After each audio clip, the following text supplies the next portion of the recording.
Mungkin teman-teman pernah memperhatikan bagaimana cara seseorang bertanya di sebuah forum seminar atau pelatihan atau sejenisnya. Setidaknya ada 6 tipe orang bertanya. Yang pertama, pertanyaan yang diajukan benar-benar membutuhkan jawaban.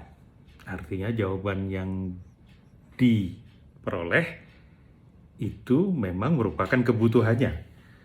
Jawabannya bisa menutup hal-hal yang dia tadinya tidak tahu menjadi tahu, atau dia tahu sepotong, kemudian dia menjadi tahu lebih detail. Ini pertanyaan eksplorasi, atau pertanyaan konfirmasi. Dia ragu dengan konsepnya sendiri atau pemahamannya, dan kemudian minta konfirmasi dari pembicara atas pemahamannya. Atau pertanyaan komparasi yang diajukan untuk mendapatkan konsep dari sudut pandang pembicara sehingga dia bisa melakukan komparasi. Pertanyaan ini adalah pertanyaan real questions, artinya pertanyaan yang benar-benar membutuhkan jawaban. Jawabannya itu dibutuhkan oleh dirinya.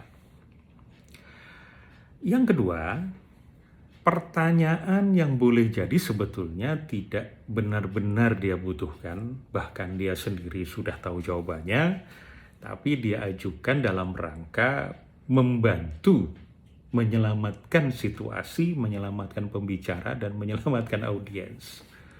Misalnya pembicara ketika memaparkan materinya terskip satu poin yang dianggap oleh penanya ini penting untuk dijelaskan supaya pemahamannya menjadi lebih utuh.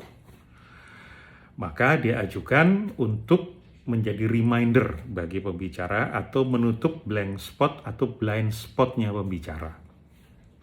Dan diharapkan jawabannya berguna untuk pemahaman yang lebih utuh dari audiens.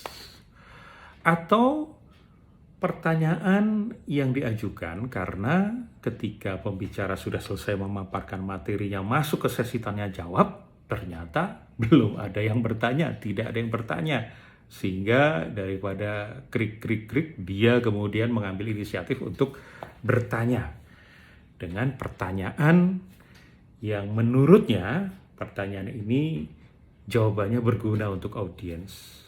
Meskipun belum tentu pertanyaan dia dibutuhkan oleh audiens jawabannya, karena berasal dari asumsi atau persepsi dia sendiri. Atau pertanyaan titipan yang sebetulnya yang mau bertanya orang lain tetapi malu sehingga dia yang bertanya. Jadi pertanyaan ini bukan benar-benar berasal dari dia, tapi niatnya adalah membantu.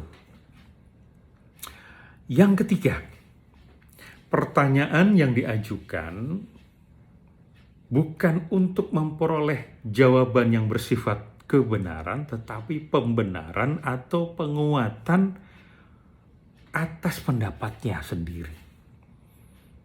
Jadi biasanya dia curhat masalahnya atau dia menyampaikan satu fenomena disertai dengan pendapatnya, dan kemudian dengan gaya yang bernada imposing meminta pendapat dari pembicara, tetapi berharap jawabannya menguatkan pendapatnya.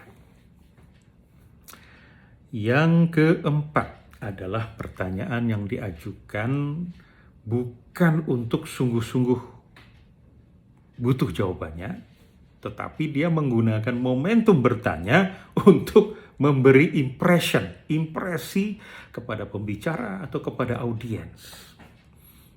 Biasanya prolognya panjang dengan bahasa yang sophisticated untuk menunjukkan bahwa dirinya boleh jadi smart atau intelek atau punya pengetahuan yang luas, punya referensi yang banyak.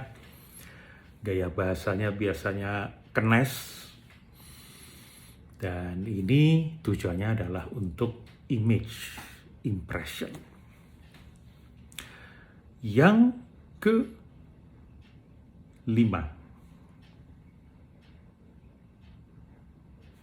pertanyaan yang diajukan untuk menguji pembicara. Jadi penanya ini tidak benar-benar butuh jawaban, bahkan kadang-kadang sudah tahu jawabannya.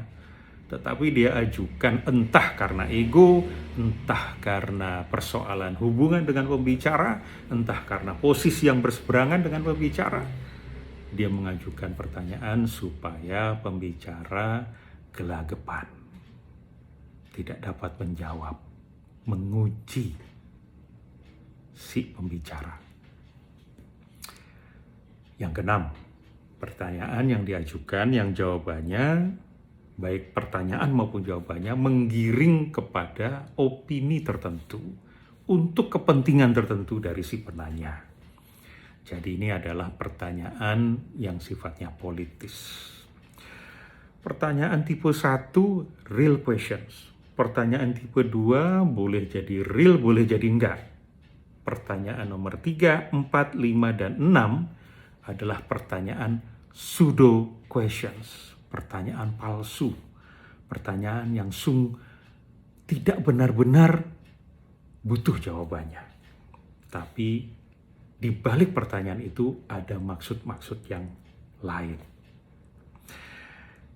Sekarang kita jadi tahu dan menjadi lebih sadar ketika nanti kita bertanya di sebuah forum seminar atau sejenisnya, maka kita tahu bahwa kita mengajukan real questions atau pseudo questions. Di kelas saya, biasanya saya ingatkan peserta, partisipan, audiens untuk menghindarkan pseudo questions dan kita masuk ke real questions. Karena ini adalah high quality questions yang menyebabkan nilai tambah yang lebih besar untuk semua pihak di dalam acara itu.